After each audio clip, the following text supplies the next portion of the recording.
Hello and welcome back to another video in the world of Monster Hunter. Today is all about the bug stick, or the pokey bug stick, or the insect glaive, depending on how you want to go with it.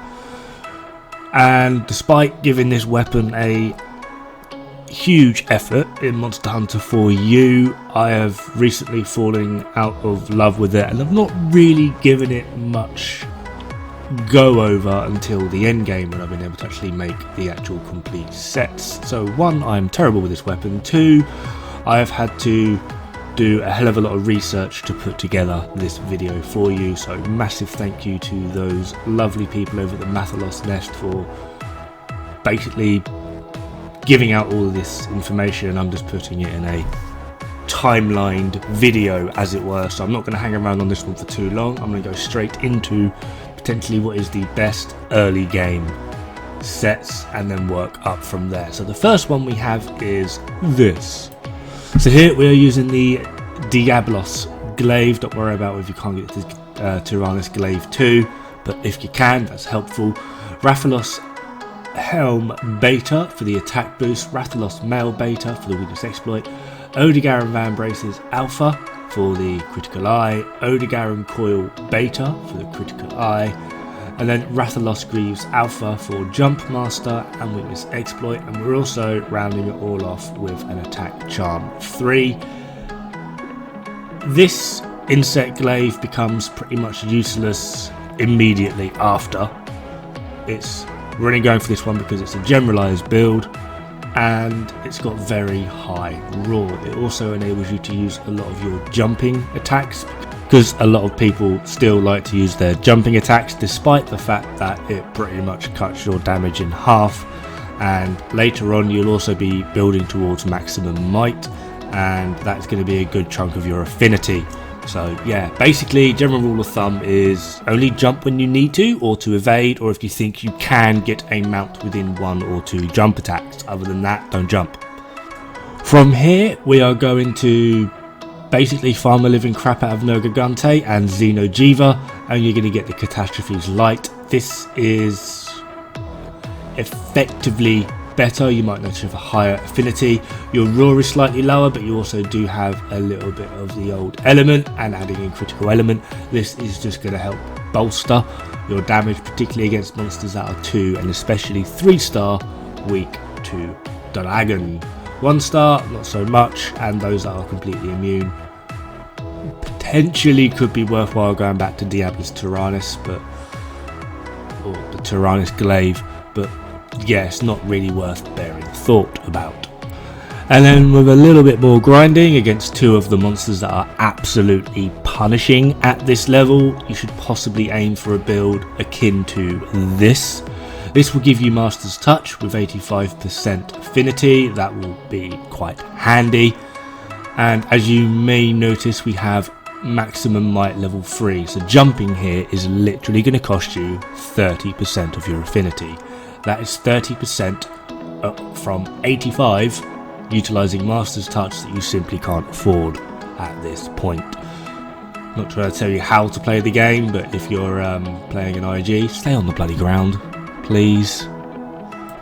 This build should then allow you to potentially comfortably farm both Lunastra and a Behemoth, which is pretty much going to be your next stage, because there is a relatively lovely build you can do that literally requires a few 4-piece Draken, 1-piece Nergigante, the utilisation of a Lunastra Insect Glaive, and then 1 attack decoration, and other than that you're pretty much set to go.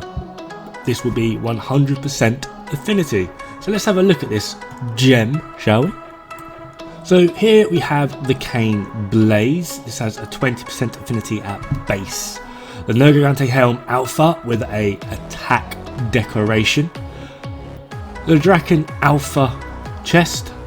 The Draken Alpha Gloves. The Draken Alpha Waist. And then the Draken Alpha Boots, along with an Exploited Charm, will give you 100% affinity along with Master's Touch. So this is pretty much where you're going to want to go from here, and from here all I can say is congratulations, you are in the end game. Now, I am only really highlighting the general purpose builds. There are a few more situational builds that will do better in certain situations, and there is a Imgur, I don't know how to pronounce it, it's like one of those GIF and GIF debates that have been around for centuries. I will post the link to this page from the Mathalos Nest in the description below. That gives you a lot more information and a lot more situational builds than I could possibly fit in this video while it's still being a remotely decent time. So up next we have a high powered raw damage build that is useful against anything that has a slight weakness to dragon, which is about 70% of the bloody game. So this is going to be utilising the Devil Joe Insect Glaive, Grind the Storm, and we're going to want a health and affinity augment. Nergigante Helm Alpha with an expert decoration, Draken Male Alpha with a mighty, Draken Van Braces Alpha with 2 tenderizer, Draken Coil Alpha with a critical, and a Draken Glaive Alpha with tenderizer. And rounding it all off, we have the Handicraft Charm. This is a really good set, to be perfectly honest, and it works absolutely beautifully. However, against anything that can be paralysed, there is a beautiful build, and why not use it? Because it's one of the Kjar weapons, so it looks pretty, right?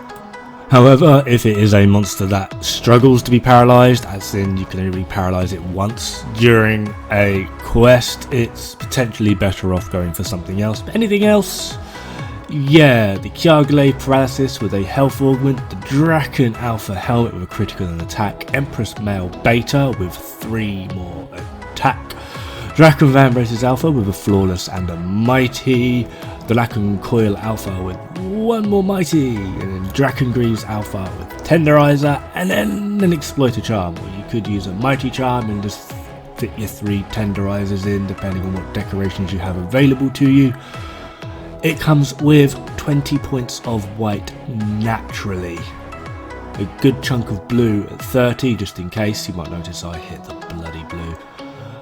100% affinity, and its effective raw is 473. It's got 9.75 effective status, which is handy, especially if you can.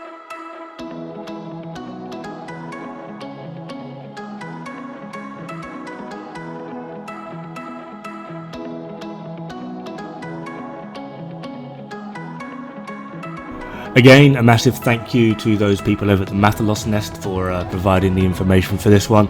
And if you like my content, feel free to click subscribe. It's free, it helps me out a lot. Like, comment, tell me how bad I am.